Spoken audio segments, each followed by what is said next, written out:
Assalamualaikum warahmatullahi wabarakatuh. Alhamdulillah, wa syukrulillah, wassalatu wassalamu ala rasulillahi wa ala alihi wa ashabihi wa mawalah. Rabbi syrah li sadri wa yassir li amri wa halul uqdatam min lisani yafqahu qawli, amma ba'd.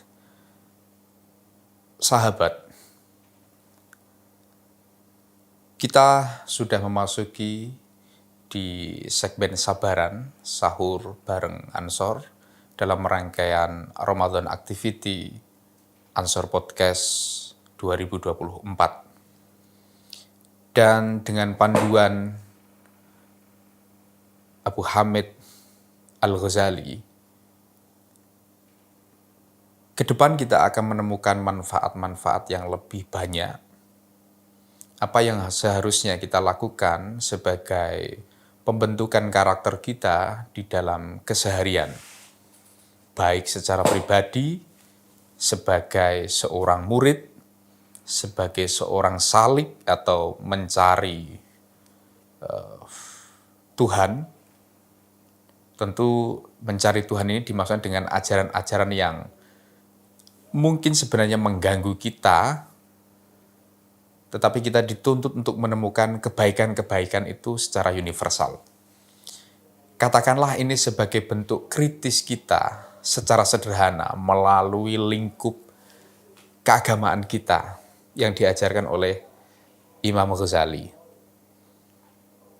Jika menilik kembali latar belakang Imam Ghazali, beliau sangat mengagungkan filsafat, namun kemudian di penghujung perjalanan atau sirah beliau menemukan satu hal bernama tahafutul falasifah. Kalau di dalam keilmuan akademik ya, itu istilahnya tesisnya di antitesis. Bukan menolak secara keseluruhan, tetapi ada hal-hal yang mesti dikritisi.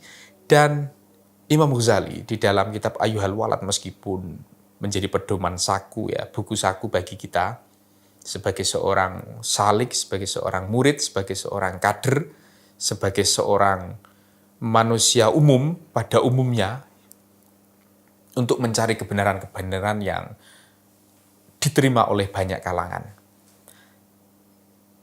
Meskipun ada sebuah hal yang bernama tidak mesti kebenaran mayoritas itu kita akui. Tetapi percayalah bahwa apa yang disebut dengan jumhurul ulama itu selalu dipakai dalilnya. Meskipun ada hal-hal di luar itu yang mengatakan ada satu dua ulama atau kiai yang juga harus dipakai kita di dalam kehidupan sehari-hari. Nah, di dalam keberagamaan kita juga diajarkan demikian. Maka timbullah qaul-qaul dhaif atau lemah yang tidak serta-merta kita tolak. Tetapi ada hal-hal yang bisa kita manfaatkan qaul-qaul dhaif itu sebagai fadhailul a'mal atau amal-amal yang bisa kita gunakan secara keseharian.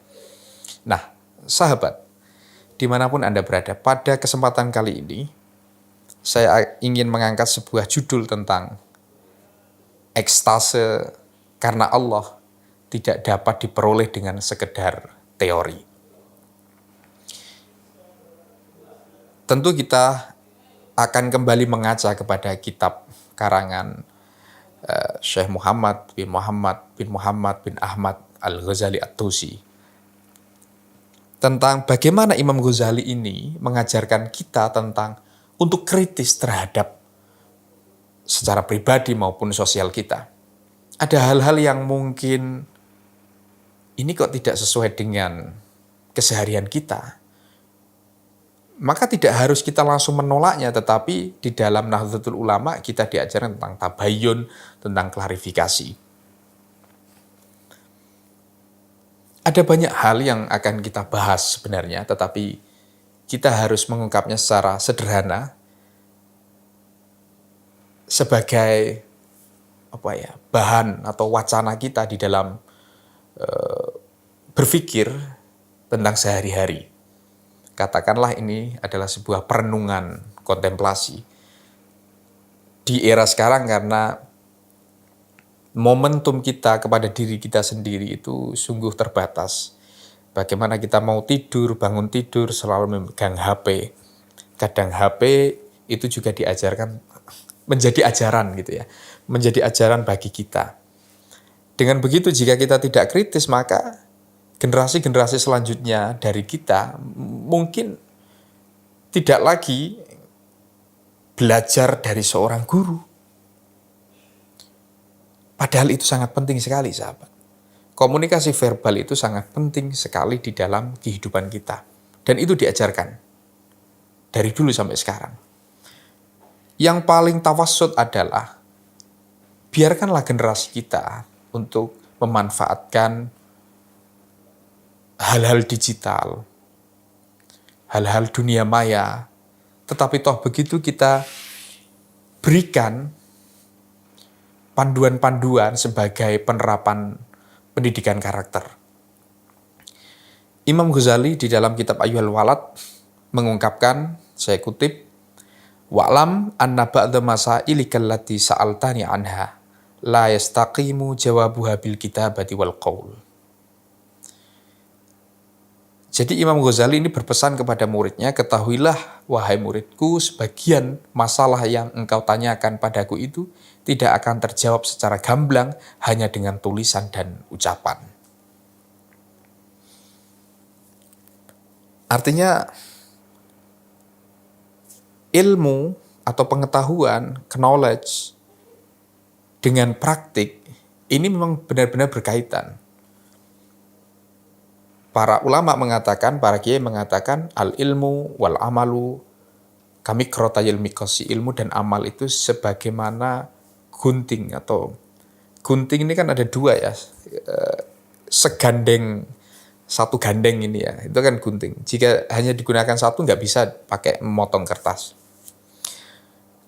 Kemudian Imam Ghazali melanjutkan, intabluh tilkal halatu ta'rif mahiyah.